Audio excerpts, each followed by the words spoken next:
آقا کریم صلی اللہ علیہ وسلم کے جو کمالات ہیں وہ نفاست کے اعتبار سے کمال تھے، ان میں اتنی نفاست تھی. آپ آقا کریم صلی اللہ علیہ وسلم کے جسم اقدس و انور کو دیکھ لیں تو اس کے اوپر کبھی مکھی نہیں بیٹھ سکتی تھی. کیا کمال ہے اللہ رب العزت نے جو عطا فرمایا. لیکن میں یہاں پر ایک بات ضرور پوچھنا چاہوں گا IDS کے اس پروگرام کی وساطت سے، اور وہ یہ ہے، مکھی کو پتا چل گیا ہے کہ یہ حضور ہے اور اس جسم پہ میں نے نہیں بیٹھنا، باقی سب کے جسموں پہ بیٹھ رہی ہے. تو مکھی کو کس نے بتایا؟ کہتے اللہ نے علم دیا ہے. اب یہی تو بات کر رہے ہیں، جو مکھی کو اللہ علم دے سکتا ہے وہ محبوب پاک کو علم عطا نہیں فرما سکتا. کیا پگلے ہو گئے لوگ یار، ان کو کیوں نہیں سمجھ آتی. آقا کریم علیہ السلام کے اس کمال میں بھی ہمارا عقیدہ واضح ہو رہا ہے. اور کمال کیا ہے کہ جسم اقدس کے اوپر مکھی نہیں بیٹھتی. حالانکہ کسی کالج میں نہیں گئی، کسی مولوی صاحب کے پاس نہیں پڑھا، لیکن اس کو پتا ہے.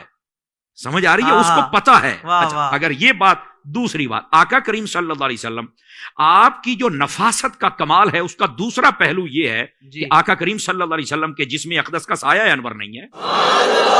یہ کمال ہے آپ کا. بے شک. اچھا، سایہ کیوں نہیں ہے؟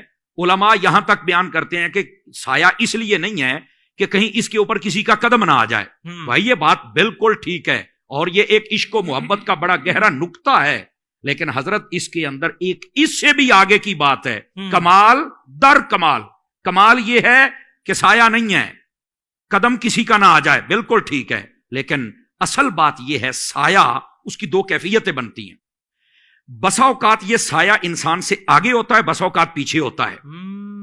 یہ جو کیفیت ہے اس کو اصل یہاں بیان کرنا مفتی احمد یار خنیمی نے یہ نقطہ اٹھایا ہے. وہ فرماتے ہیں کہ جب پیچھے ہوگا تو کسی کا قدم آ جائے گا، آگے ہو تو رب کو گوارا ہی نہیں کہ بے شک یہ میرے حبیب کا سایہ ہے، میرے حبیب سے آگے چلا جائے، میرے حبیب سے آگے کوئی نہیں جا سکتا ہے. بے شک میرے حبیب کا ہی سایہ ہے. تو اس لیے فرمایا کہ سایہ ہی نہیں بنایا. کسی کا قدم نہ آ جائے یہ تو ایک الگ بات ہے نا، پیچھے رہ جائے یہ ایک الگ بات ہے. لیکن اس کا ایک یہ لطیف نقطہ بھی ہے. یہ آقا کریم صلی اللہ علیہ وسلم آپ کا کمال ہے کہ آپ کا جسم اقدس و انور وہ یہ نفاست رکھتا ہے. اور اسی کمال کو میں تھوڑا سا آگے لے کے چلوں تو نبی پاک صلی اللہ علیہ وسلم آپ کا لعاب دہن اقدس و انور و اطہر یہ کیا کمال رکھتا ہے. ہنڈیا میں چلا جائے تو برکت ہو جاتی ہے، اگر وہ کٹے ہوئے بازو پہ لگ جائے تو شفا دیتا ہے، آنکھ دکھتی ہو تو شفا دیتا ہے، اگر پنڈلی کٹ گئی ہو ٹوٹ گئی ہو لگ جائے تو شفا دیتا ہے. یہی لعاب دہن اقدس کسی کھاری کنویں میں چلا جائے تو میٹھا ہو جاتا ہے. اور صرف اس کا یہ کمال نہیں ہے، حجت اللہ علی العالمین علامہ یوسف نبانی آپ نے لکھا ہے، ایک سفر میں حضور تشریف لے کے جا رہے تھے، راستے کے اندر ایک صحابی نے کہا حضور پانی نہیں مل رہا، قریب بھی نہیں ہے، اگر پانی نہیں ملے گا تو میں مر جاؤں گا. مفہوماً سنا رہا ہوں. حضور نے فرمایا ذرا میرے قریب آ. قریب آئے، آپ نے زبان اقدس و انور نکالی، فرمایا چوس ذرا اس کو. اس نے جب چوسی تو کہتا ہے ایسی ٹھنڈک محسوس ہوئی، میرا جی چاہتا ہے پانی پیوں پیوں نہ پیوں نہ پیوں، بشک جتنے مرضی دن گزر جائیں مجھے پیاس لگتی ہی نہیں. یہ آقا کریم صلی اللہ علیہ وسلم کا کمال اقدس ہے، لعاب دہن اقدس کا. لیکن میں اس کیمرے کی وساطت سے یہاں ایک بات ضرور کروں گا، مجھے بتاؤ جو ایک مرتبہ زبان چوسے اس کو تو پیاس لگتی نہیں، تو جو امام حسن و حسین صبح شام چوستے تھے ان کو کربلا میں کیسے پیاس لگی؟ کوئی ہمیں بھی تو بتاؤ نا. کیا کہنے علامہ صاحب، یہاں پر اس پر واویلا کیا جاتا ہے قوم کو، اوہ پیاسے مر گئے. میں نے کہا تیرے مرن پیاسے، وہ پیاسے نہیں مرے، اور وہ لٹے گئے. وہ کہاں لٹے گئے؟ آپ کو کس نے کہہ دیا بھائی؟